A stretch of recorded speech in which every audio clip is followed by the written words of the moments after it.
Phenylephrine is a type of nasal decongestant, and most of us are familiar with nasal decongestants before we get on a plane or when we catch a cold.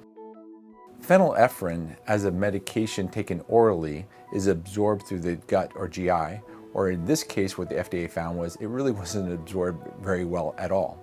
We now have compelling, convincing evidence that oral phenylephrine is ineffective at relieving symptoms of nasal congestion.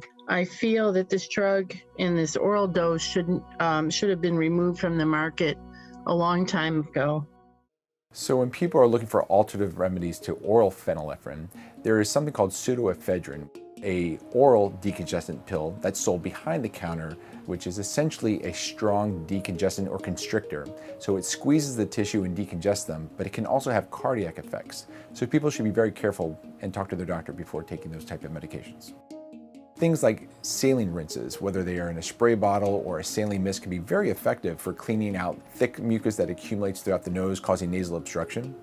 In addition, we've long used nasal steroid sprays for allergies, but they can also be very effective for acute inflammation as well.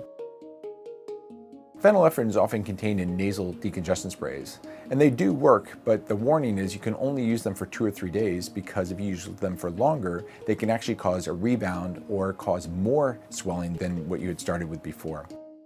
There's a lot of confusion when someone is on the shopping aisle and looking at nasal decongestants. Most medications containing phenylephrine is very clear in the first or second ingredient, so it's very easy to identify these medications. They're not dangerous. You're essentially ingesting a medication that does not work. It doesn't cause side effects, it's not harmful if swallowed, but it just simply doesn't work.